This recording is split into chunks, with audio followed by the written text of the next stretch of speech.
امام احمد، ترمذی اور ابو داود نے سیدنا سعد بن ابی وقاص رضی اللہ عنہ سے روایت کی ہے کہ انہوں نے سیدنا عثمان رضی اللہ عنہ کی شہادت کے فتنے کے وقت فرمایا، میں گواہی دیتا ہوں کہ رسول اکرم صلی اللہ علیہ وسلم نے فرمایا تھا، ایک بہت بڑا فتنہ رونما ہوگا، اس میں بیٹھنے والا کھڑے ہونے والے سے بہتر ہوگا اور کھڑا ہونے والا چلنے والے سے بہتر ہوگا اور چلنے والا دوڑنے والے سے بہتر ہوگا۔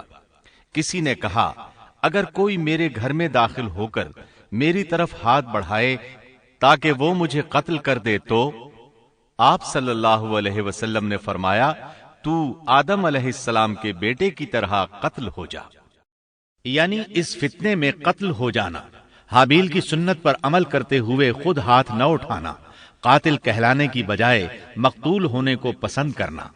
اسی طرح مسند احمد کی ایک روایت میں ہے، رسول اللہ صلی اللہ علیہ وسلم نے فرمایا، دنیا میں جب بھی کوئی ظلم سے قتل ہوتا ہے تو اس کا گناہ آدم علیہ السلام کے پہلے بیٹے قابیل کی گردن پر ضرور ہوتا ہے، اس لیے کہ وہ پہلا شخص ہے جس نے ظالمانہ قتل کی ابتدا کی اور یہ ناپاک طریقہ جاری کیا۔ اس حدیث سے اس جرم کی نوعیت کا بخوبی اندازہ ہوتا ہے کہ اللہ تعالیٰ نے اس کو صرف ایک قتل قرار نہیں دیا بلکہ اس کو ایک گھناؤنی حرکت قرار دیا۔ قیامت تک آنے والے لوگ جو اس گناہ کے مرتکب ہوں گے ان کا کچھ گناہ قابیل کے حساب میں ڈالا جائے گا۔ حابیل کو قتل کرنے کے بعد قابیل نے اپنی بیوی کو ساتھ لیا اور دور دراز نرم زمین کے پاس جا کر رہائش پذیر ہو گیا اور آدم علیہ السلام کے سامنے تک نہ ہوا۔ آدم علیہ السلام پہاڑوں کے قریب ایک بستی میں رہ رہے تھے، یہ ان سے بہت دور جا بسا تھا۔ اس طرح قابیل کا آدم علیہ السلام سے رابطہ بالکل ختم ہو گیا اور اس سے ایک نئی نسل کی ابتدا ہوئی۔ فحاشی اور اریانی کو ان کے ہاں عروج حاصل تھا۔ عبادت یہ لوگ اگرچہ اللہ ہی کی کرتے تھے لیکن آدم علیہ السلام کی شریعت کے خلاف بے حیائی کے دل دادا تھے۔ تقوی کی قلت، احکام الہی کی نافرمانی اور فحاشی کا فروغ ان کے شب و روز کا معمول تھا۔ اس کے بعد لوگ دو گروہوں میں تقسیم ہو گئے، شریر اور برے لوگ قابیل کے ساتھ مل گئے اور آدم علیہ السلام کے دیگر بیٹے اور نیک لوگ آدم علیہ السلام کے ساتھ مل گئے۔ آدم علیہ السلام 960 سال زندہ رہے۔ ان کی کل عمر تو 1000 سال تھی لیکن 40 سال کم کر دی گئی۔ سیدنا ابو ہریرہ رضی اللہ عنہ بیان کرتے ہیں کہ رسول اللہ صلی اللہ علیہ وسلم نے فرمایا، جب اللہ نے آدم علیہ السلام کو پیدا فرمایا تو ان کی پیٹھ پر ہاتھ پھیرا، اس طرح قیامت تک جتنے انسان پیدا ہونے والے تھے ان کی روحیں وجود میں آ گئیں۔ پھر ہر انسان کی آنکھوں کے درمیان ایک نور رکھ کر آدم علیہ السلام کے سامنے پیش کیا۔ انہوں نے پوچھا، یا اللہ یہ کون ہے؟ اللہ نے فرمایا، یہ تیری اولاد ہے۔ ان میں سے ایک کی پیشانی کی چمک آدم علیہ السلام کو بہت اچھی لگی۔ انہوں نے پوچھا، یا اللہ یہ کون ہے؟ جواب ملا، یہ تیری اولاد میں سے بہت دور جا کر ہیں، ان کا نام داؤد ہے۔ پوچھا، ان کی عمر کتنی ہے؟ فرمایا 60 سال۔ آدم علیہ السلام کہنے لگے، یا اللہ 40 سال میری عمر میں سے ان کی عمر میں شامل کر دے۔ اس سلسلے میں دوسری روایت یوں آئی ہے، جب آدم علیہ السلام کی روح قبض کرنے کے لیے فرشتہ آیا تو وہ کہنے لگے، میری عمر میں تو ابھی 40 سال باقی ہیں۔ اس وقت ان کی عمر 960 سال تھی۔ انبیاء اپنی عمر سے واقف ہوتے ہیں۔ فرشتے نے کہا، کیا آپ کو یاد نہیں آپ نے اپنی عمر کے 40 سال اپنی اولاد داؤد کو ہبہ کر دیے تھے؟ رسول اللہ صلی اللہ علیہ وسلم نے فرمایا، چونکہ آدم علیہ السلام نے انکار کیا تو ان کی اولاد بھی انکار کی عادی ہے۔ آدم علیہ السلام خود بھول گئے، ان کی اولاد بھی بھولتی ہے۔ آدم علیہ السلام نے خطا کی، ان کی اولاد بھی خطا کرتی ہے۔ حابیل کے قتل کے بعد اللہ تعالیٰ نے آدم اور حوا علیہ السلام کو اس کا نعم البدل عطا کیا۔ اس کا نام انہوں نے شیس رکھا۔ شیس کا مطلب ہے اللہ کا دیا ہوا تحفہ۔ حابیل کے قتل پر آدم اور حوا علیہ السلام دونوں بہت غمگین ہوئے، اس لیے اللہ نے بدلے میں انہیں شیس علیہ السلام عطا فرمائے۔ سیدنا ابو ذر غفاری رضی اللہ عنہ سے مروی ایک صحیح حدیث میں ہے کہ رسول اللہ صلی اللہ علیہ وسلم نے فرمایا اللہ تعالیٰ نے 104 صحیفے نازل فرمائے، ان میں سے 50 صحیفے شیس علیہ السلام پر نازل ہوئے۔ ان صحیفوں میں ایسے قوانین، اصول اور ضابطے تھے جن سے انسانیت کی زندگی منظم ہوتی ہے۔ شیس علیہ السلام نے آدم علیہ السلام سے علم حاصل کیا، لیکن آدم علیہ السلام کا تمام علم وہ حاصل نہ کر سکے، اس لیے کہ آدم علیہ السلام نے بالمشافہہ اللہ تعالیٰ سے علم حاصل کیا تھا، اور بہت سی اشیاء کا علم اللہ تعالیٰ نے انہیں سکھا دیا تھا، اس لیے وہ تمام علماء سے بڑھ کر عالم تھے۔ شیس علیہ السلام نے آدم علیہ السلام سے علوم سیکھ کر لوگوں کو سکھائے۔ لوگوں نے ان سے مختلف علوم، فنون اور پیشے سیکھے۔ انہیں شہروں میں رہنے سہنے کے بارے میں تعلیم دی، دن رات کے حسابات سے انہیں آگاہ کیا اور انہیں بتایا کہ کن اوقات میں وہ اللہ کی عبادت کریں اور عبادت کے طریقے انہیں سکھائے۔ احادیث میں اس کی وضاحت ملتی ہے۔ امام احمد رحمت اللہ علیہ بیان کرتے ہیں کہ ابو زمعہ سعدی کہتے ہیں کہ انہوں نے مدینے میں ایک شیخ کو لوگوں سے کلام کرتے دیکھا تو ان کے متعلق پوچھا، یہ کون شخص ہے؟ لوگوں نے بتایا کہ یہ ابی بن کعب رضی اللہ عنہ ہیں، بڑے صحابہ میں ان کا شمار ہوتا ہے، تمام مسلمانوں سے بڑھ کر قرآن اور اس کی تفسیر کے عالم ہیں۔ ابو زمعہ فرماتے ہیں کہ ابی بن کعب رضی اللہ عنہ اس وقت یہ واقعہ بیان کر رہے تھے کہ جب آدم علیہ السلام کی وفات کا وقت قریب آیا تو انہوں نے اپنے بیٹوں سے فرمایا، میرا جنت کے پھل کھانے کو جی چاہتا ہے۔ جنت کے پھل دنیاوی پھلوں جیسے ہی ہوتے ہیں، سیب، انار، انگور، یہ سب جنت میں موجود تھے۔ جنت کے اور دنیا کے پھلوں میں فرق یہ ہے کہ دنیاوی پھل بدبودار ہو جاتے ہیں، جبکہ جنتی پھل کبھی بدبودار نہیں ہوتے۔ اسی طرح دنیاوی پھلوں کا ذائقہ عارضی ہوتا ہے، جبکہ جنتی پھلوں کا ذائقہ ہمیشہ برقرار رہتا ہے۔ اس لیے آدم علیہ السلام نے چاہا کہ وہ جنت کے پھل کھائیں، چنانچہ ان کے بیٹے تلاش میں نکل گئے۔ انہوں نے اپنے ساتھ کلہاڑے، کدالیں اور ٹوکریاں لے لی۔ راستے میں انہیں فرشتے ملے، ان کے پاس آدم علیہ السلام کا کفن اور خوشبو وغیرہ تھی۔ انہوں نے پوچھا، آدم کے بیٹو، کس چیز کی تلاش میں ہو؟ کہاں جا رہے ہو؟ انہوں نے جواب میں کہا، ہمارے والد مریض ہیں، انہیں جنت کے پھلوں کی خواہش ہے۔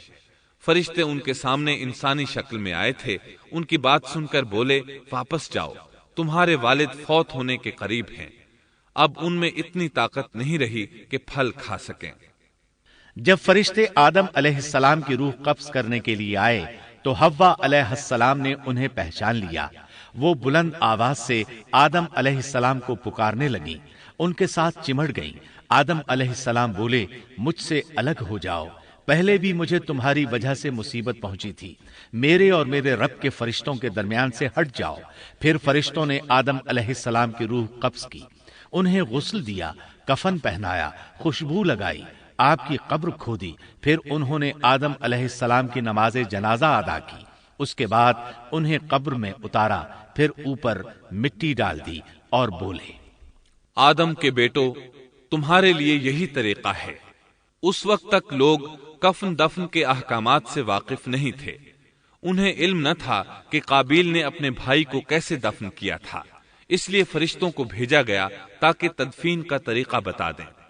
تو اس طرح انسان کو دفن کرنے کا طریقہ معلوم ہوا جو فرشتے لے کر آئے تھے۔ آدم علیہ السلام نے اپنی 960 سال کی مکمل زندگی میں سوائے اس درخت کا پھل کھانے کے اور کوئی خطا نہیں کی۔ یہ تھا ہمارے باپ سیدنا آدم علیہ السلام کا اسوہ اور سیرت طیبہ کا حال۔ آپ کی وفات کے 1 سال بعد حوا علیہ السلام بھی وفات پا گئیں۔ آدم علیہ السلام کی وفات کے بعد ان کے بیٹے شیس علیہ السلام نے ان کی ذمہ داریاں سنبھال لی۔ اب تبلیغ کا کام انہیں کرنا تھا۔ ادھر قابیل جو نرم زمین میں جا آباد ہوا تھا، اس کی اولاد نے فتنہ و فساد اور سرکشی کی زندگی اختیار کی۔ انہوں نے قتل و غارت گری کا بازار گرم کر دیا۔ یہ لوگ آدم علیہ السلام کی قوم کے پاس سے گزرتے تو وہاں بھی فساد مچاتے۔